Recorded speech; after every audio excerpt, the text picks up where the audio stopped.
मुझे लगता है आज फिर से मुझे खाली हाथ ही लौटना पड़ेगा।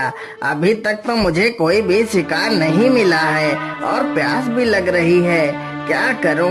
आसपास तो कोई नदी व तालाब भी नहीं दिख रहे हैं। शिकारी को चलते चलते काफी समय हो जाता है। मुझे लगता है वहाँ पर कोई झरना है। हाँ हाँ, जल्दी से चलकर देख लेते हैं। अरे वाह, यहाँ तो एक झरना है। चलो जल्दी से पानी पी लेता हूँ।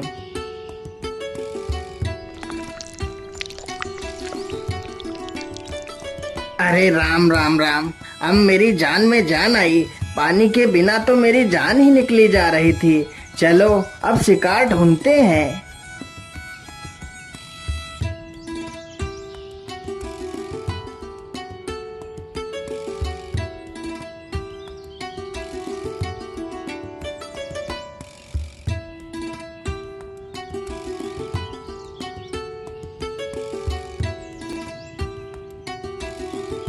ओहो, यह इस पेड़ पर क्या बैठा है? अरे वाह, यह तो एक सुनहरा बाज है।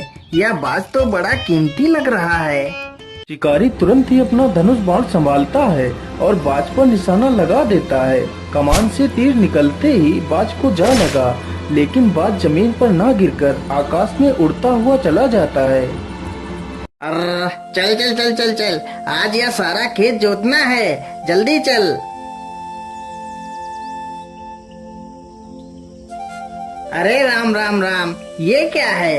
इस बाज को तो किसी ने तीर मार दिया है, लेकिन यह बाज तो कितना सुंदर है, मानो इसके पंख सोने के हों। पानी पानी पानी। अरे ये बाज तो प्यासा है। रुको रुको, मैं तुम्हें अभी पानी पिलाता हूँ। वह किसान तुरंत जाता है और पानी का मटका उठाकर लाता है।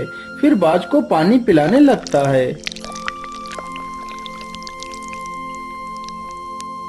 मेरी मदद करो, मेरे शरीर से इस तीर को निकाल दो। मुझे बहुत दर्द हो रहा है। अच्छा अच्छा, रुको, मैं तुम्हारे शरीर से इस तीर को निकाल देता हूँ। सजीवन तुरंत ही बाज के शरीर से तीर को निकालने लगता है।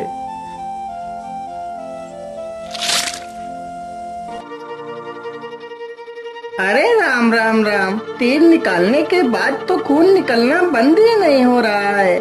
चलो चलो, मेरे घर चलो, मैं तुम्हारे शरीर पर दवाई लगा दूंगा, जिससे तुम स्वस्थ हो जाओगे।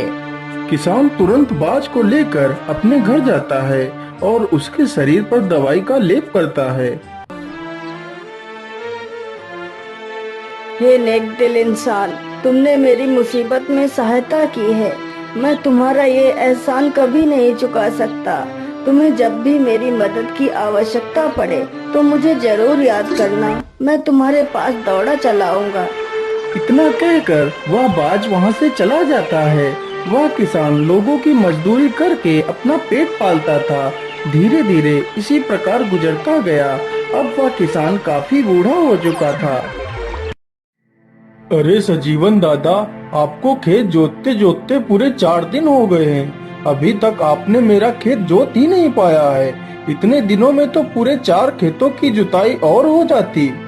क्या करूं मालिक, अब मुझसे जल्दी जल्दी काम नहीं हो पाता है। यदि काम नहीं हो पाता है तो जाकर अपने घर बैठिए। काम करने की कोई आवश्यकता नहीं है। बेटा, यदि मैं घर बैठ जाऊंगा तो खाऊंगा क्या? मुझे कुछ नहीं पता, तुमसे कोई काम नहीं करवाना। ये पकड़ो अपनी मजदूरी और जाओ यहाँ से। बेचारा सजीवन चुपचाप पैसे उठाकर अपने घर की ओर चला जाता है।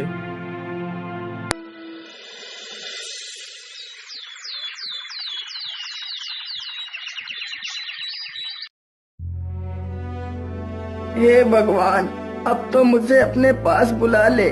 मुझे एक वक्त का खाना खाने के लिए भी सोचना पड़ता है। अब तो मुझसे कोई काम भी नहीं होता और ना ही मुझसे कोई काम करवाना चाहता है। मेरा गुजारा नहीं हो पा रहा है मालिक, मुझे मौत दे दो। हे प्रभु, तुम ही कोई रास्ता दिखाओ जिससे मैं 2 वक्त का खाना खा सकूं। क्यों ना मैं अपने मित्र बाज को बुलाता हूँ, वह जरूर मेरे लिए खाने का प्रबंध कर देगा। हे बाज मेरे दोस्त, मुझे तुम्हारी मदद की आवश्यकता है, तुम कहाँ हो? हे बाज मेरे दोस्त, मुझे तुम्हारी अरे मदद की यह आवश्यकता आवाज तो है, मेरे तुम मित्र की कहाँ है। हो? मुझे लगता है मेरा मित्र किसी दुविधा में है, मुझे चलकर देखना चाहिए।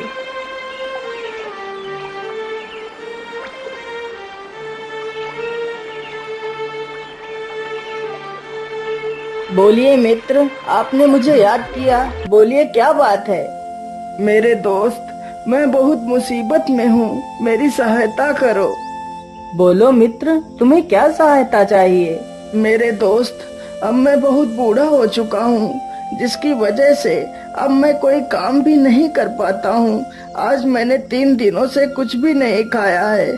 मेरे दोस्त, यदि तुम मेरे लिए रोज भोजन की व्यवस्था कर सको तो तुम्हारा बहुत एहसान होगा मुझ पर। तुम चिंता मत करो, मैं रोज तुम्हारे लिए समंदर से मछलियाँ ले आया करूँगा। उन मछलियों को खाकर तुम अपनी भूख शांत कर सकते हो। हाँ हाँ, तुम ठीक कह रहे हो बाज। बाज तुरंत ही मछलियाँ पकड़ने के लिए चल पड़ता है। वह चलते चलते समंदर के किनारे पहुँच जाता है।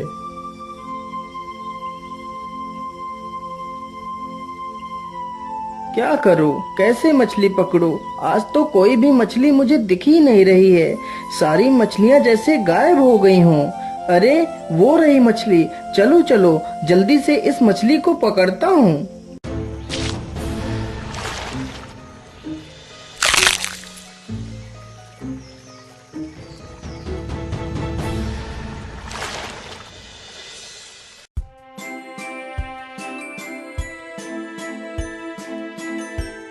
अरे वाह मेरे प्यारे बाज, तुमने तो मुझे मरने से बचा लिया, नहीं तो मैं भूखों मर जाता। नहीं मेरे मित्र, मेरे रहते हुए तुम्हें चिंता करने की कोई आवश्यकता नहीं। मैं रोज इसी प्रकार तुम्हारे लिए मछलियाँ ला दिया करूँगा। इसी प्रकार बाज रोज मछलियाँ पकड़ कर लाता और उस बूढ़े व्यक्ति को देकर चला जाता।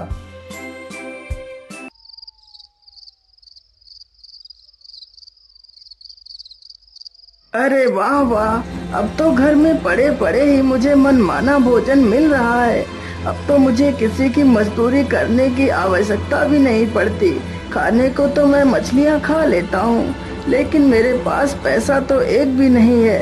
काश मेरे पास भी ढेर सारा धन होता तो मैं भी गाड़ी बंगला खरीदता, लेकिन गाड़ी बंगला मेरी किस्मत में कहाँ।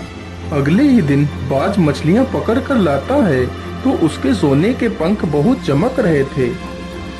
ओहो, आज तो इसके पंख कितने चमक रहे हैं। जरूर इसके पंख सोने के बने हुए हैं। यदि यह पंख मुझे मिल जाए तो मैं बहुत अमीर हो जाऊंगा। इन्हीं पंखों की मदद से मैं अपने लिए कार खरीदूंगा। क्या बात है भाई, आज तुम मुझे देखकर इतना चिंतित क्यों लग रहे हो? कुछ नहीं मेरे दोस्त, मैं बस यही सोच रहा था कि मेरी मदद के लिए मैं तुम्हारा शुक्रिया अदा कैसे करूं। मित्र, इसमें शुक्रिया की क्या बात है? तुमने मेरी जान बचाई थी, बदले में मैं तुम्हारी मदद कर रहा हूँ। इसमें क्या बड़ी बात है? इतना कहकर बाज वहाँ से चला जाता है। मुझे कुछ भी करके इस बाज के सोने के पंख छीनने होंगे।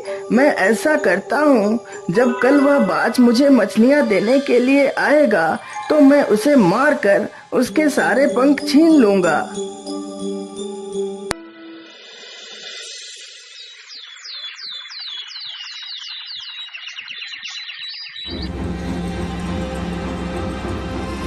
अगले ही दिन बाज जैसे ही मछलियाँ पकड़कर उसे देने के लिए आता है और वह जमीन पर बैठता है, तभी वह बूढ़ा व्यक्ति पीछे से आकर उस पर जोर से वार करता है और बाज को मार देता है।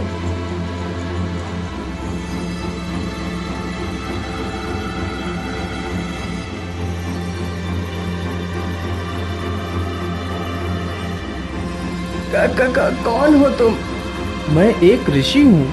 मैं बहुत लालची था, जिसकी वजह से मुझे मेरे गुरुदेव ने यह श्राप दिया था कि मैं एक सुनहरा बाज बन जाऊंगा और जब कोई व्यक्ति मुझे देखकर लालच में आकर मेरी हत्या कर देगा तो मैं इस श्राप से मुक्त हो जाऊंगा और यह श्राप हत्या करने वाले पर लागू हो जाएगा और वह भी एक सुनहरा बाज बन जाएगा।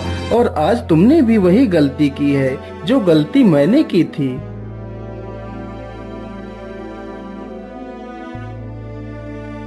हे साधु बाबा, मुझसे बहुत बड़ी भूल हो गई है। अब मैं अपने वास्तविक शरीर को कैसे पाऊंगा? हे सुनहरे बाज, अब तुम भी किसी लालची व्यक्ति की तलाश करो। वह व्यक्ति ही तुम्हें इस श्राप से मुक्त करा सकता है। दोस्तों वीडियो अच्छी लगी तो चैनल को लाइक करें, सब्सक्राइब करें और बेल आइकन दबाएं।